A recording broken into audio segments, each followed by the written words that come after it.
Basically, everything we created in this world, it's made of suffering. You know, cars, pavement, buildings, clothing, technology, food, fashion, basically everything almost.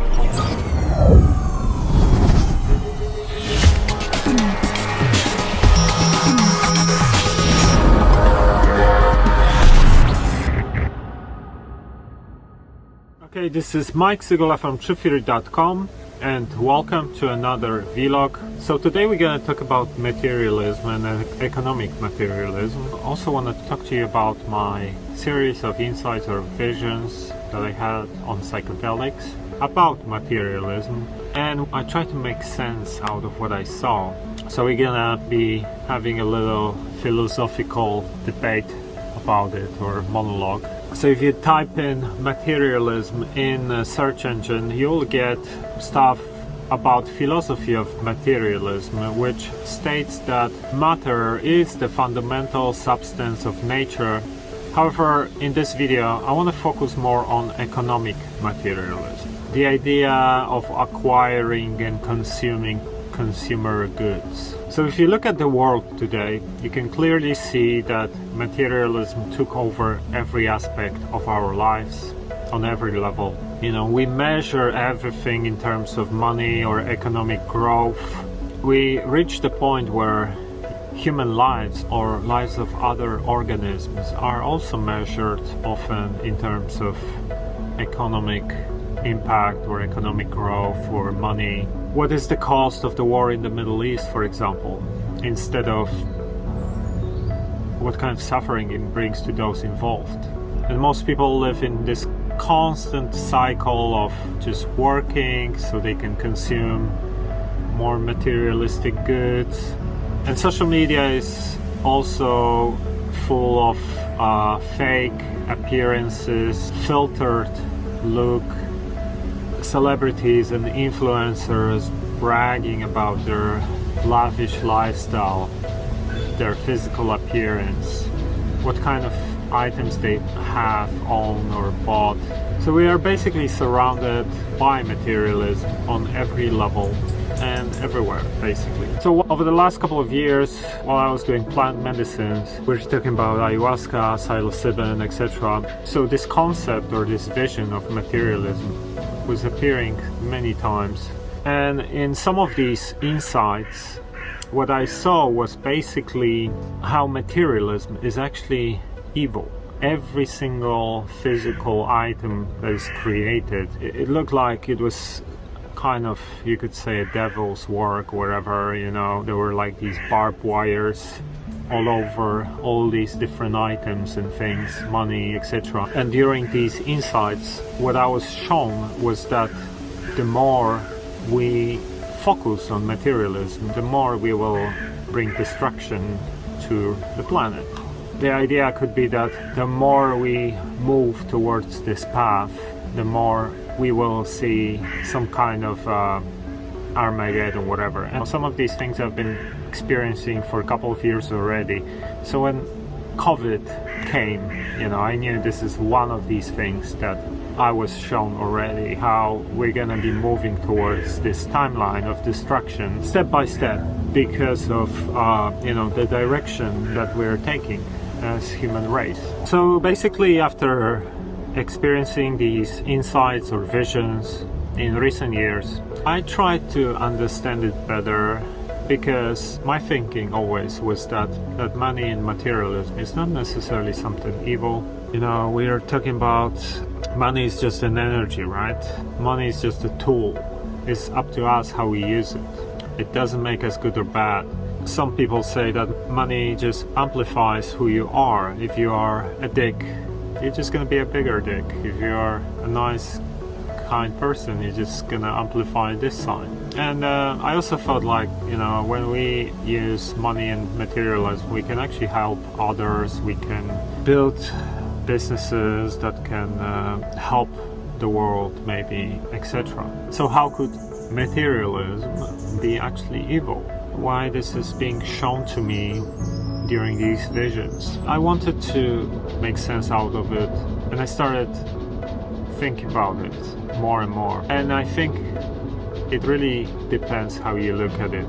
Because if you start analyzing how actually things are made in our materialistic world, you will quickly learn that almost everything we touch is made from suffering, exploitation, abuse, destruction.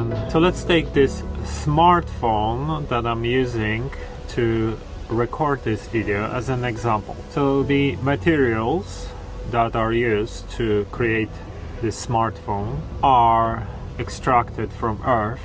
So it consists of elements such as copper, gold and silver for wiring, lithium and cobalt in the battery.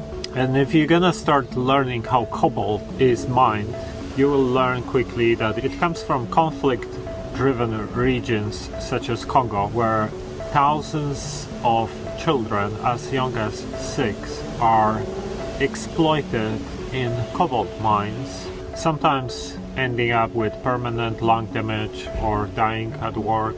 Basically, to extract this precious element used by all major tech companies: Apple, Samsung, Amazon, Google, Tesla, and most of these companies know exactly what's going on, how this stuff is mined, and most of them don't give a shit about it.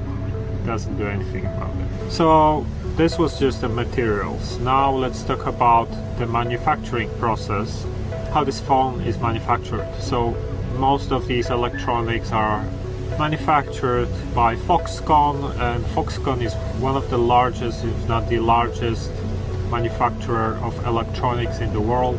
They employ 1.3 million people, and they basically make all the goods for Samsung, Sony, Amazon, Apple, Dell. All the major brands are working with Foxconn. And if you're gonna start digging and learning about Foxconn, things like, for example, a series of suicides that occurred there a couple of years ago when the demand for iPhone was so high. So basically what happened was that overworked workers who could not keep up with the demand were jumping out of buildings and committing suicides. And how did Foxconn solve the problem? They installed suicide nets around the buildings and made workers sign documents that they won't commit suicide. I wonder, like, if the worker commits suicide, then what? Foxconn is suing that worker? I don't know how it works, but it's interesting. Okay, so we have components of the phone, manufacturing process. Now let's talk about technology.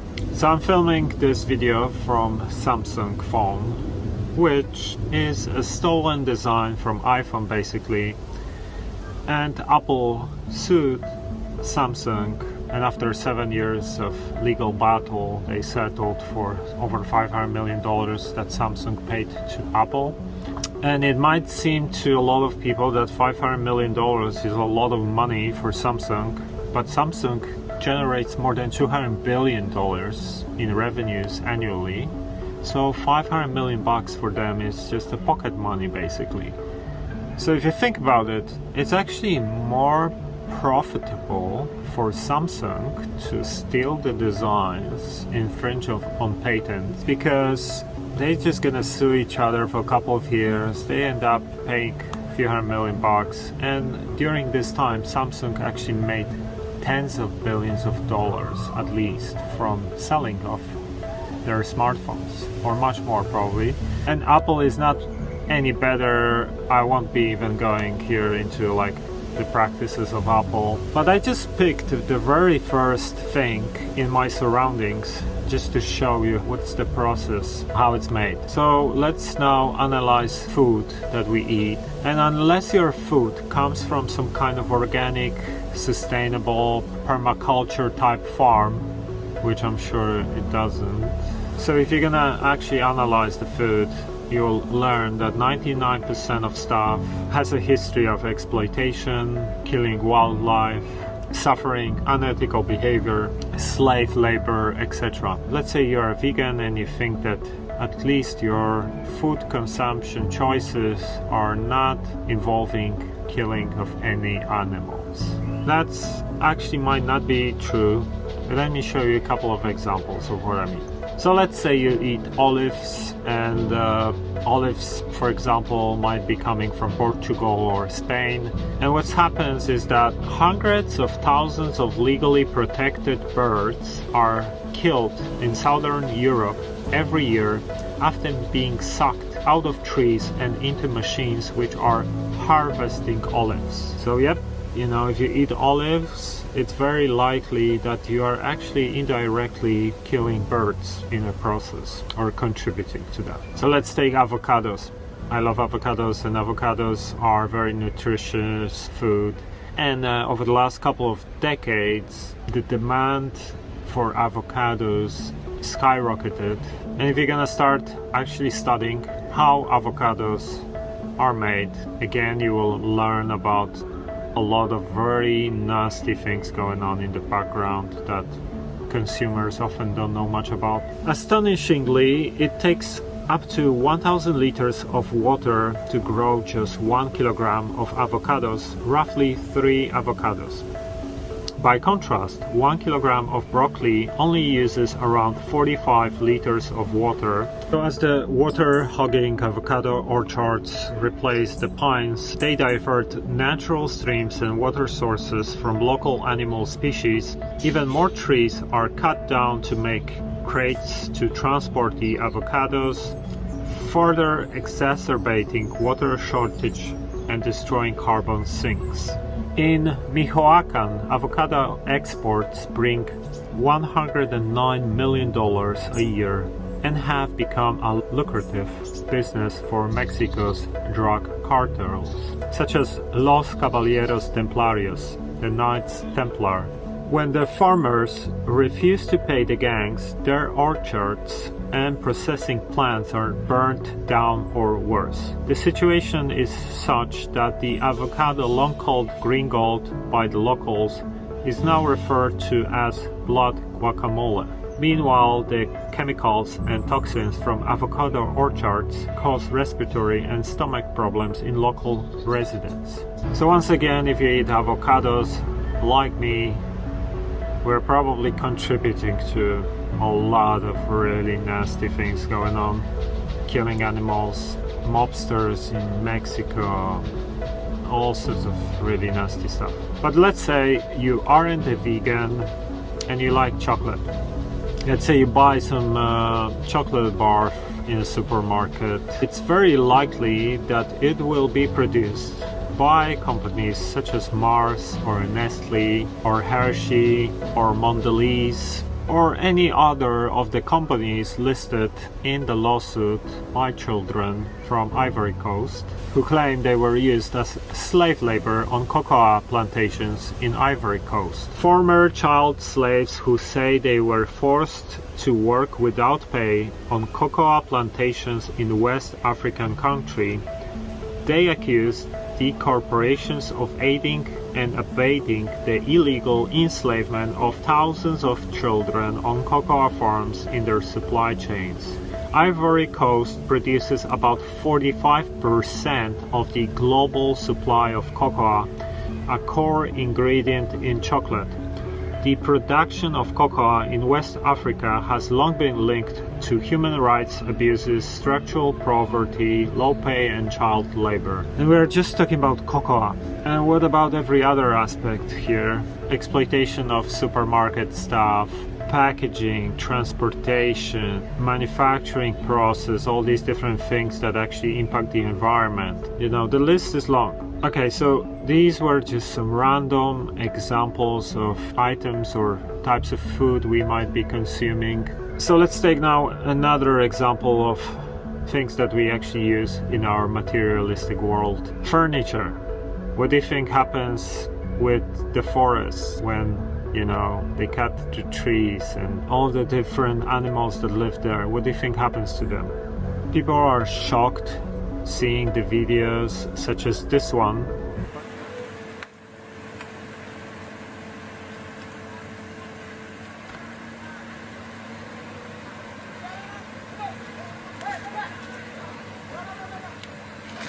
But the truth is that this is just a tiny fraction of what's happening like millions of times all the time. Okay, so let's pick now something different, clothing for example. And most major brands, all the brands that we know, if you start learning more about what they do, I mean, it's just crazy. Like anything from sweatshops, you know, child labor, to environmental impact and polluting rivers.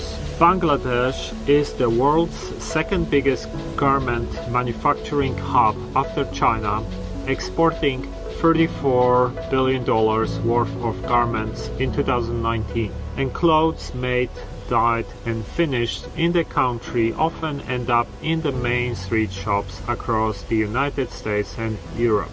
But as consumers browse through the season's latest color trends, few will spare much thought to the dyes used to create everything from soft pastels to fluorescent hues, or their toxic history. Fashion is responsible for up to 1/5 of industrial water pollution, thanks in part to weak regulation and enforcement in producer countries like Bangladesh, where wastewater is commonly dumped directly into rivers and streams.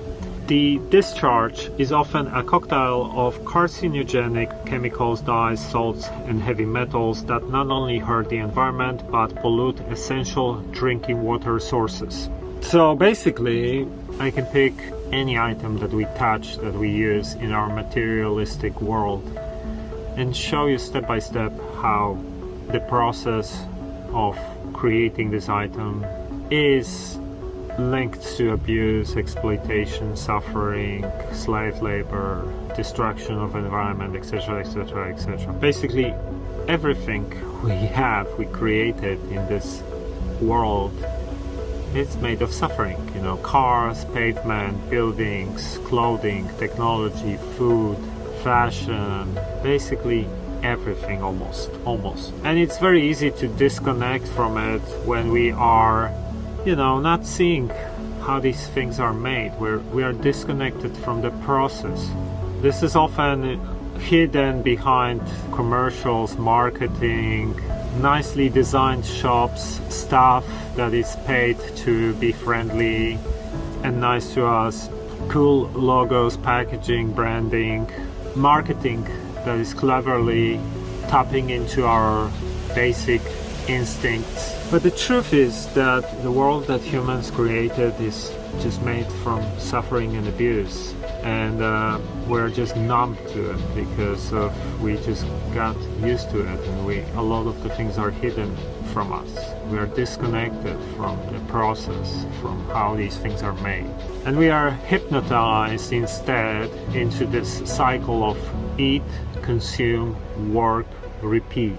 And meanwhile, the world is falling apart bit by bit, and our leaders just talk about, you know, coming back to normal, endless economic growth, how the economy is going down, etc. So now coming back to the series of visions that I had while on psychedelics, you know, I think that actually really makes sense, because everything really in our society is built from suffering. And I think we could argue that materialism is inherently evil. I think we could also argue that humanity is the most vicious parasite on this planet, devouring our host, the earth. And we do it through the system called capitalism or materialism. And even if you look at how cities are forming, you know, if you look at the cities from the above, they actually resemble cancerous tissue very often. If you take a photograph of a city from the air and look at the way the city spreads out into the environment, it's very reminiscent of the way a cancer grows in the body. This, for example, may look like Los Angeles from the air, but it's not. It's actually a cancerous tissue in the human body. But take a good look at it. Notice how it's growing. And then compare it with this.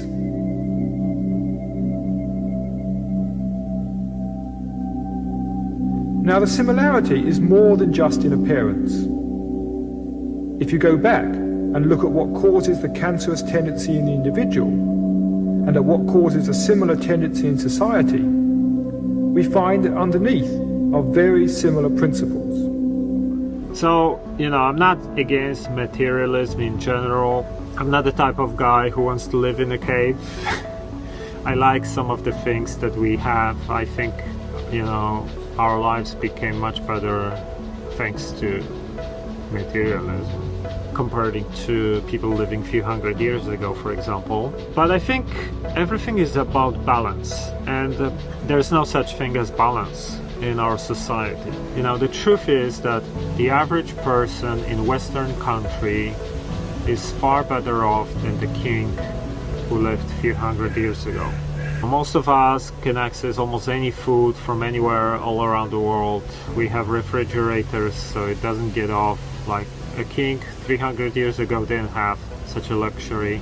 We can travel, we have better healthcare, we can buy any fabric we want, any kind of clothing almost. We have access to free information, but the truth is that we also consume way more than we need and way more than the earth can replenish. And just the very nature of the entities that create our materialistic world, and I'm talking about the governments, the corporations, they all operate in the spirit of competition, which now creates all the suffering I just mentioned, all the exploitation I described. How?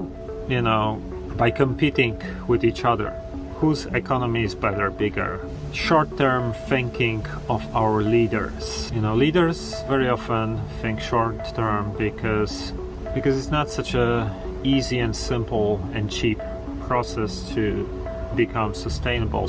It can take time, and if they're gonna be out of office in a couple of years, or they just think about next quarter profitability, whatever, they're just gonna do what they can to keep contributing and keep maintaining what they are doing. Corporations and CEOs, again, also think only about growth, power, profit, planned obsolescence, for example. There is no point in creating goods and products that can last, because if your goal is to be profitable every year, you have no business. And I think another way to look at materialism is actually as a form of disconnection from the self. Instead of natural way of living, we create this artificial layer, this artificial world that is actually coming from ego. Most politicians and leaders and CEOs are ego-driven. They're all about who makes more money, who has more power, who has bigger company, bigger economy, bigger impact. And we as consumers are not a lot different. We constantly want to buy newer items, gadgets, new clothing, just to look good in front of others, so we are liked, so we stand out, so we are happy for a few moments when we have this new toy, new gadget, and then we get used to it, and whatever, this new thing, marketing tells you, now you need this, whatever. So basically we could say that materialistic world is created from ego, and ego is a form of separation. Even if you look at internet, for example, social media, it's like we created this artificial world, digital world, that in a way reflects society, social media, etc. We're creating this fake layer. Instead of focusing on being in balance, we get out of balance by creating fake reality. And ego is all about me being better than you, individuality, me versus you. But if you think about any system, there's always has to be codependency, symbiosis, because you cannot say that you're separate from the rest, because your actions influence the whole and you actually take from the whole. So what's happening is that we basically disconnected from nature, from ourselves, through just wanting more and more, and we are completely out of balance internally, and this reflects in this artificial world that we now built around us, which basically is slowly bringing our own doom and gloom. And I think the final message here is that if we won't wake up, we will bring destruction to this planet and our lives. The truth is that A, we can't rely on the leaders, politicians, because they're selfish, they think short term. And B, we are actually responsible for a lot of that through our participation, living way beyond our needs. And as I said, everything is about balance. I'm not saying get rid of all materialistic possessions and go live in the cave. I think we can enjoy some of these things that we created, but also have some form of balance. And since we cannot rely on authorities, politicians, CEOs, we have to take things in our own hands. So how do we do it? I think that it's about making conscious choices, small gradual changes, if possible, bigger changes, depending on your individual circumstances. Let me give you a couple of examples. I sometimes, if I'm going to supermarket, wherever, I'm gonna make sure that I actually try to buy some of the items from maybe local farmers instead of from supermarket. If I have to buy vegetables, fruits, instead of buying them in the supermarket, I'm gonna go to some kind of local farmers market or some guys on the street selling veggies, because it's easier. I could buy everything in one go, but now I'm contributing to this big nasty corporation, and these guys are suffering most likely. They have much harder lives. So I'm thinking about that. Generally speaking, the bigger the company, the worse it is. That's like the basic rule. So the more we contribute and support the big, massive companies, the more we contribute to all the destruction and suffering I just described. Let's say you are a meat eater, and I'm not here to preach to you anything about vegan propaganda or anything like that, but maybe what you can do is just to cut your consumption of meat by half, which maybe it won't be such a big deal for you, I hope. But if millions of people will do something like that, it's going to create such a big change, actually. Think about something like that. If you don't know, meat is actually one of the worst things for the environment that everyone is contributing to. Plus, it creates a lot of suffering completely unnecessarily. If you think about it, animals have to be fed, which means that they often clear forests just to grow crops for animals. That's one thing. And there are many other impacts, like I don't want to even start here. If you want to learn more about it, watch documentaries such as the Cowspiracy. Another really important thing is to support small business instead of major big corporations as much as we can, because the more we support large corporations, the more we feed the beast and the more this turns against us. Another very important thing, don't become a victim of commercials and marketing. There's so many things that people buy that are so unnecessary.